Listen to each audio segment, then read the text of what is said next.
1º de setembro de 1939, 4h45 da manhã. A Alemanha invade a Polônia. 2 dias depois, França e Grã-Bretanha declaram guerra. O mundo acabava de entrar no conflito mais devastador da história humana. Mas a Segunda Guerra Mundial não começou naquele dia. Ela foi construída, peça por peça, sob os escombros da guerra anterior, sob crises ignoradas e sobre a ilusão de que punir seria o mesmo que resolver. Versalhes havia plantado as sementes. A hiperinflação alemã de 1923 destruiu a classe média. A Grande Depressão de 1929 varreu o mundo com desemprego e desespero. Regimes democráticos falharam, e quando as pessoas perderam a fé nas instituições, elas não buscaram reformas. Elas buscaram ordem a qualquer preço. Mussolini na Itália, Hitler na Alemanha, o militarismo no Japão não surgiram do nada. Foram respostas desesperadas a um mundo que parecia ter falhado completamente. Enquanto isso, as democracias hesitavam. Cada invasão, cada anexação, cada violação de tratado foi tolerada. A Etiópia, a Renânia, a Áustria, a Tchecoslováquia. O mundo assistiu e chamou aquilo de diplomacia, mas cada silêncio foi interpretado como permissão. E quando a Polônia foi invadida, já era tarde demais. A guerra não foi uma surpresa, foi apenas um momento em que não dava mais para fingir. E essa guerra seria diferente de tudo o que a humanidade já tinha visto. Não seria apenas um conflito entre exércitos, seria uma guerra total. Uma guerra onde não haveria mais distinção entre frente de batalha e retaguarda, onde civis não seriam vítimas colaterais, mas alvos deliberados, onde a tecnologia não seria usada apenas para vencer, mas para exterminar. A Blitzkrieg alemã esmagou a Polônia em menos de um mês.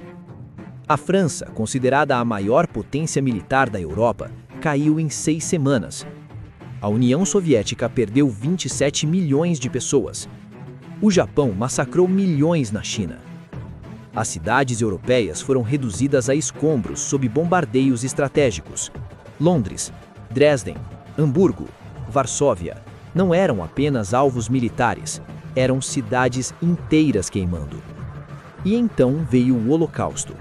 6 milhões de judeus exterminados em campos de morte industrial. Auschwitz, Treblinka, Sobibor. Não foi um efeito colateral da guerra, foi um genocídio planejado, organizado, executado com eficiência burocrática. A Segunda Guerra Mundial não foi apenas sobre território ou ideologia, foi sobre até onde a humanidade poderia descer quando a moralidade colapsa completamente. A guerra se espalhou por todos os continentes. Norte da África, Pacífico, Atlântico, Ásia, Europa. Nenhum lugar estava seguro. Submarinos alemães caçavam navios aliados. Aviões japoneses afundavam frotas inteiras.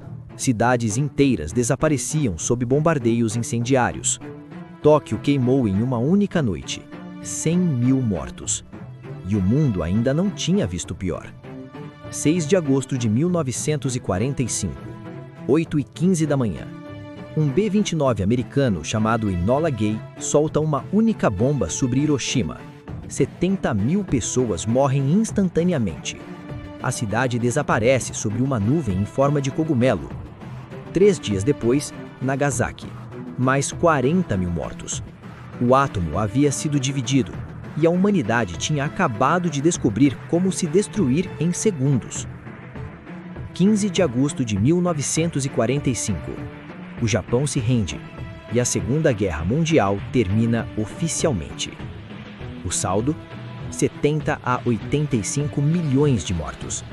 6 anos de conflito que transformaram o planeta em um cemitério. Cidades destruídas, economias arruinadas, gerações inteiras dizimadas.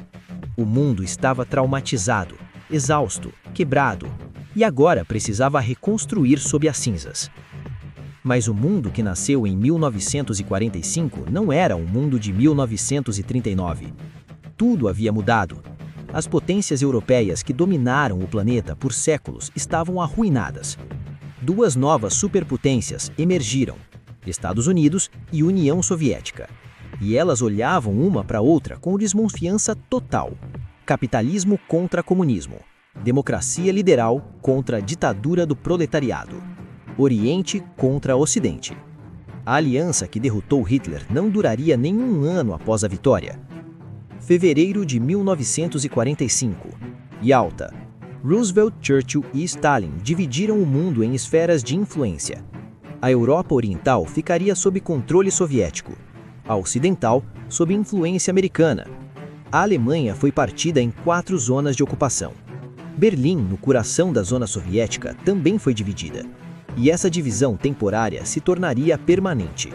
Um muro de concreto e arame barfado cruzaria o continente. A cortina de ferro estava descendo sobre a Europa. Mas dessa vez, os vencedores aprenderam ao menos uma lição de Versalhes. Em vez de punir, reconstruíram. O Plano Marshall despejou bilhões de dólares na Europa devastada. Alemanha e Japão, os grandes vilões, foram reconstruídos e transformados em aliados. A ideia não era vingança, era estabilidade. Porque todos sabiam, outro colapso econômico poderia gerar outro Hitler. E o mundo não sobreviveria a uma terceira guerra mundial. Não com bombas atômicas. 24 de outubro de 1945. A Organização das Nações Unidas é fundada. 51 países assinam a carta em São Francisco. A promessa era simples: nunca mais. Nunca mais um conflito dessa escala. Nunca mais o mundo assistiria em silêncio enquanto nações eram devoradas. A Liga das Nações havia falhado. A ONU seria diferente. Era o que esperavam. Mas a paz que surgiu não foi paz de verdade. Foi apenas a ausência de guerra total. A Guerra Fria começou antes mesmo que a Segunda Guerra esfriasse completamente. Berlim bloqueada, corrida armamentista nuclear, espiões, golpes, guerras por proxy. O mundo não encontrou paz, encontrou um equilíbrio precário baseado no medo mútuo de destruição total. 2 impérios apontando armas nucleares um para o outro, e o planeta inteiro como refém. A Segunda Guerra Mundial não foi apenas o conflito mais mortal da história. Foi o momento em que a humanidade percebeu que tinha o poder de se autodestruir completamente. As bombas atômicas não foram apenas armas, foram um aviso, uma lembrança de que a próxima guerra mundial seria a última. E foi esse medo que manteve a paz. Não a diplomacia, não a moralidade, o terror. Quando tudo desmorona, o que realmente nasce no lugar? Às vezes é apenas mais medo, mais divisão, mais armas. Mas também nasce a consciência de que certos erros não podem ser repetidos, que ignorar problemas não os resolve, que apaziguar ditadores não traz paz, que punir nações inteiras não traz estabilidade, e que no final, a única coisa que pode impedir a próxima tragédia é aprender com a última. A Segunda Guerra Mundial terminou em 1945, mas o mundo que ela criou ainda está aqui. A ONU, a OTAN, a União Europeia, as armas nucleares, a memória do Holocausto. Tudo isso nasceu daquele conflito. E a pergunta que a Segunda Guerra nos deixou continua valendo. Quando temos o poder de destruir tudo, o que nos impede de usar esse poder? No próximo vídeo, vamos entender como essa tensão entre duas superpotências moldou as próximas décadas e quase destruiu o mundo novamente. Até lá!